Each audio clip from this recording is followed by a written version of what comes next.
Say it with me, Sora for Smash. Ever since we found out we're going to be getting more characters beyond the Fighters Pass, the original 5, or 6 if you want to count Piranha Plant, my hype levels went through the roof, and yours should too. Our boy, Sora from Kingdom Hearts, that hope has been renewed 5 million times over by this announcement. Despite that, Kingdom Hearts fan or not, there are still a lot of people that just don't believe. But don't worry, I got you covered. I'm going to break it down why he should make it in, how he'll be able to get in, and of course why he deserves it. And when I'm through with you, if you haven't, you'll be using that hashtag Sora for Smash too. What's up guys, it's HMK once again, and I'm about to tear down everything on why Sora could be, should be, and may be in Smash. So if there's any naysayers there on the internet, show them this video, share it up so we can get the word on the street, Sora for Smash Ultimate. Strap on in, this is gonna be a wild ride. For starters, I want to get something quick out of the way. I've been seeing a lot of people share up this story from this article and a YouTube video, you know these two, that are about Sora's potential in Smash. I've been seeing them make a lot of rounds lately, but I want to make it known after I looked into these that these two pieces are based off of news that I broke out over a year ago. This isn't brand new news, guys. And what's more, these two pieces did not credit my quotes properly when I'm the one who got them from Justin Scarpone over at the Kingdom Hearts 3 premiere event over a year ago. If you guys have been watching my channel, you know what video I'm talking about. It's the Who Owns Sora video. When talking about the Hypable article that came out October 2nd, sure, my video was attached through a hyperlink in the article, but my name is not cited or referenced anywhere in the article. Rather, these quotes listed on the article are lifted from a summary on the KH Insider forums, which when you click on that hyperlink, that summary references me and cites me directly. It's almost like they're saying that these quotes originated there instead of my video. I'm actually pretty disappointed that I wasn't properly cited or credited on this Hypable article. Now, when it comes to this YouTube video, I'm pretty sure it was a complete honest mistake, as this video is covering the Hypable article, and therefore lifted the quotes as if they came from KH Insider, although I'm the one who broke out this information in my video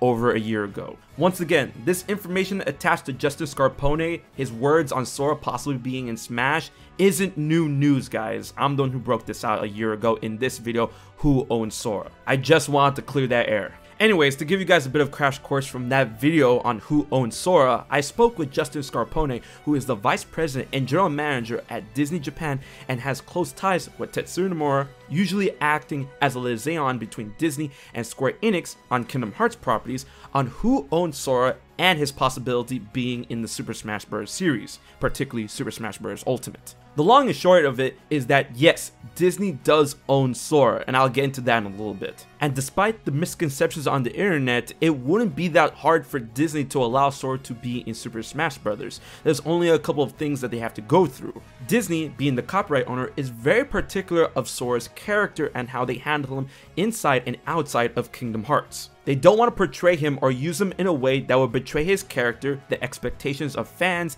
and the nature of the Kingdom Hearts series when applying him outside of that franchise. And whenever they do make a decision that they want to use Sora's character outside of Kingdom Hearts, although they own him, out of respect for Tetsuya Nomura, they always approach him and Square Enix first for the okay to make sure that Tetsuya Nomura and Square Enix is completely comfortable with how Sora is approached in other media. And the last nail in the coffin is that Nintendo themselves will have to approach Disney in order to put Sora in Smash.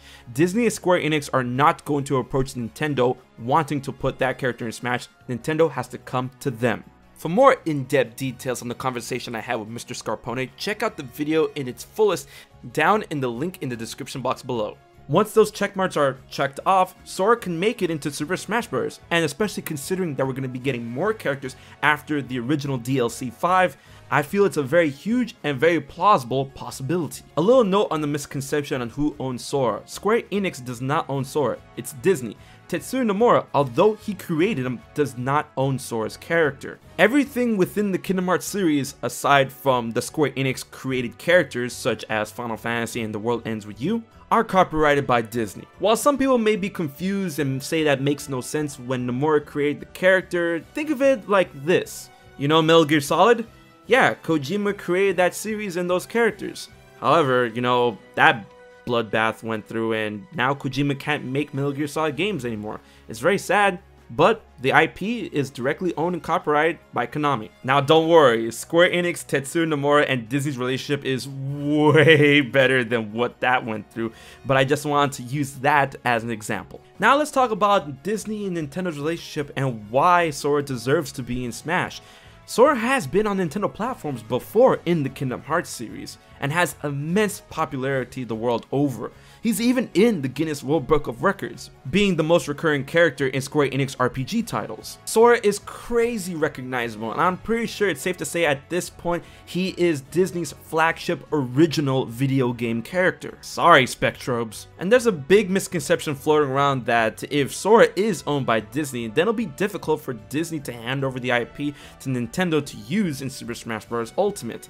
That's not the case. We've seen Disney hand over their RPs into video games before. As a huge example, Wreck-It Ralph was his Sonic and All-Stars Racing transformed. It's almost as if that video game based IPs, Disney will be having no problem in putting them in video games. And of course, thanks to the whole Wreck-It Ralph franchise, Disney has close enough ties with huge people within the video game industry to make it happen no problem. And of course, you know, Disney owning Marvel helped make Marvel Ultimate Alliance 3 happen on the Nintendo Switch. And did you know, way back in the day, Disney actually collaborated with Nintendo back when they were making playing cards to make Disney branded Nintendo playing cards.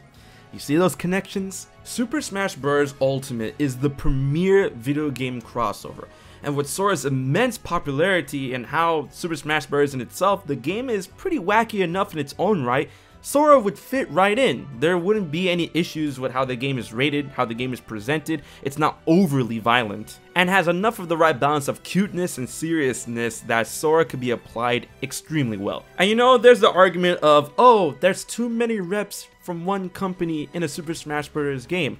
Well, of course, that's when people apply the knowledge of Sora being a Square Enix character. When he's not, he'll be a Disney character. You know, copyright Disney will appear up in the bottom of the screen. And you know, that invisible rule has been thrown out the window. From Capcom, we have 3 representatives. We have Ryu, Ken, and Mega Man. From Konami, we have 3 representatives as well. We have Snake, Simon, and Richter. And sure, we have 2 Square Enix reps in Cloud and Hero, even though technically Cloud was originally Squaresoft from Final Fantasy, and Hero, even though different heroes, were technically Enix from the Dragon Quest series way back in the day. I just want to put that out there. I feel Sora representing Disney would not be an issue for Super Smash Bros. Ultimate. And then we come to Sora's Keyblade, you know, that Mickey charm on the Kingdom Key.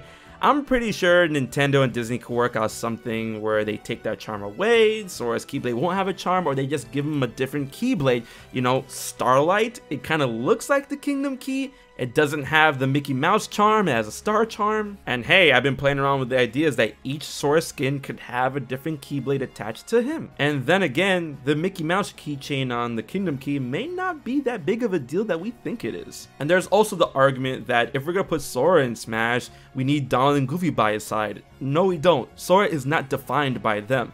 And the best part about Super Smash Bros. Ultimate is that it doesn't have any trophies. There's no descriptions, so they don't even have to reference any Disney characters in a description for Sora, because there is none. And as for spirits, we could throw in Kingdom Hearts original characters for spirits. We could have Sora, Riku, Kairi, Roxas, Xion, Lee, Terra, Aqua, Ventus, Xehanort. We don't have to throw in Donald, Goofy, or Mickey, or Yen Sid, or any of them. And at the end of the day, a deal like this would be super beneficial for both sides. Sora would get tons more publicity for Kingdom Hearts through Smash, and Sora in Smash is something people dreamed about, and I heard from many that they would buy a Switch and Smash Bros. Ultimate just for Sora if he got in.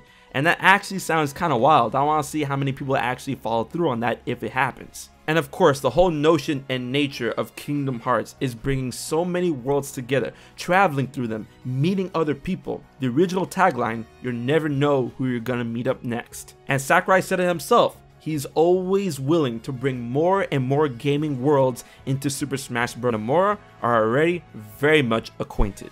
All the puzzle pieces are falling into place. I don't know, guys. Maybe we should show him. I hope you enjoyed the video and I hope you're enlightened. So like, favorite, share, and most importantly, subscribe to HMK for more Super Smash Bros. And Kingdom Hearts content. Big thanks to my Patreon supporters for help making this video happen. If you want to find out how you can support HMK, subscribe to HMK yet. Don't piss Xemnas off.